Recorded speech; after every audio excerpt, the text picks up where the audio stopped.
네, 법정 스님이 사랑한 책들을 소개합니다. 이번에 소개할 책은요, 이 책입니다. 집 한오라기의 혁명, 후쿠오카 마사노부, 최성현 옮김. 이 책은요,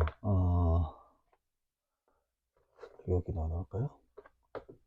이 책은 나름 이 자연주의자 또는 특히 자급자족에 관심이 있거나 자연농법에 관심이 있는 분이라면 뭐 거의 모르는 분이 없을 정도로 유명한 책이죠.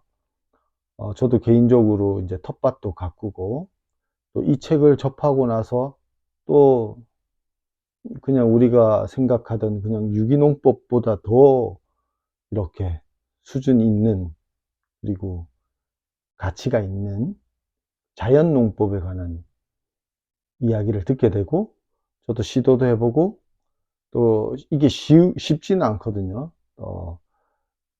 그런 변화를 준 책입니다. 어, 이분은 이제 집 한 오라기의 혁명이라는 거는 이분의 그 자연농법이라고 하는 거는 아무것도 안 하는 거죠. 자연에 맡기면 되지. 인간이 뭔가를 하려고 할 때마다 사실 문제가 더 생긴다. 아예 처음부터 손을 대지 않으면 된다. 그래서 이제 벼농사가 이제 제일 큰 농사잖아요. 우리 일본인이시니까. 일본이나 한국도 마찬가지겠지만 제일 큰 농사, 우리 주식에 해당되는 벼농사를, 어, 사무농사라고 하죠. 이제 경운을 하지 않고 땅을 이렇게 뒤집죠.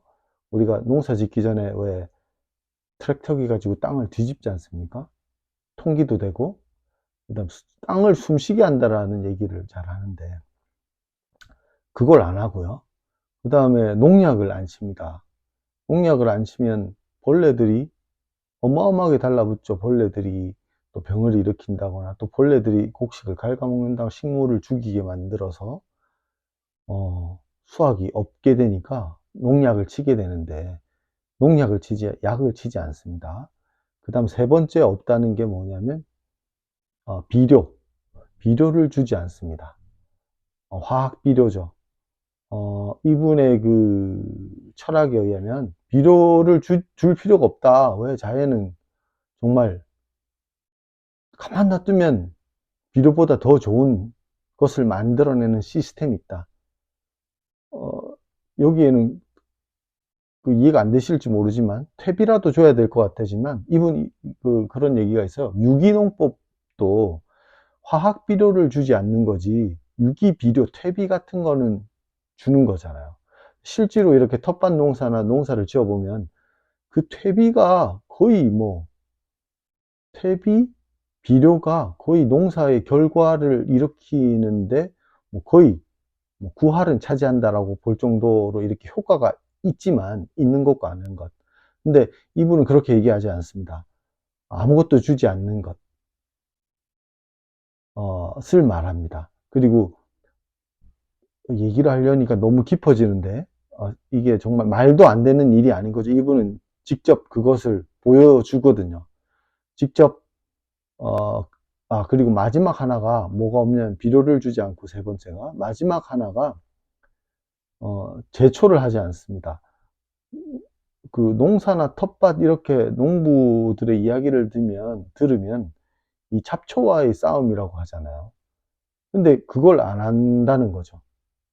근데 그 네 가지를 안 하고 가능하며 그것이 더 좋은 수확과 더 좋은 결과, 뭐 지금 눈에 보이는 당장에 보이는 결과뿐만 아니라 우리가 대대손손 이어줄 이 땅, 자연, 환경에 대해서는 더 뛰어난 결과를 가져다 준다는 거고요. 그걸 직접 증명해내는 그런 실험을 하게 되고 결과를 만들어냅니다. 정말 우리가 뭐 하고 싶은 말이 많지만 저도 이렇게 텃밭 농사도 짓고 하고 있지만 한 가지만 짧게 조금만 더 붙이자면, 이건 간단하게 소개한다고 했으니까, 정말 자연 시스템은 해와 물과 우리가 별로 하지 않아도 돼요. 이게 만약에 우리가 흔히 생각하는 농법처럼 퇴비 주고 막 이렇게 경운을 하고 이렇게 해야 생명이 산다? 이런 게 이 자연의 원리라면, 우리가 인간이 뭔가를 하기 전에는 아무것도 없었겠죠. 점점 사막화가 되어 가야 되겠죠. 그렇잖아요. 비료를 점점 안 주면 나무들이 점점 힘들어할 거고, 좀 잘 못 살 거고, 병이 잘 걸릴 거고, 그러면 하나하나 점점 살기 힘들어지니까 결국은 황폐해지는 거잖아요. 하지만 정말 사람들이 아무것도 안 했을 때 낙엽을 떨구고, 또 자라던 나무들이 쓰러지고, 동물들이 죽고, 곤충들이 또 파먹고, 균류들이 썩게 만들고, 이 순환작용을 통해서 땅은 더 비옥해지는 거잖아요. 그, 그 전체에 대한 통찰력이 있으신 것 같아요. 이것을, 어, 농법에도 가지고 와서, 우리에게 증명해 보이신 거죠. 자, 이 책은 할 말이 너무 많은데 말을 정말 간단하게 말하기도 힘드네요. 하지만 지금은 간단 소개하는 순서니까 여기까지만 하고, 책을 한번 꼭 읽어보시기 바랍니다. 저도 다음 기회에 좀 더 깊은 이야기를 할 수 있도록 해보겠습니다. 감사합니다.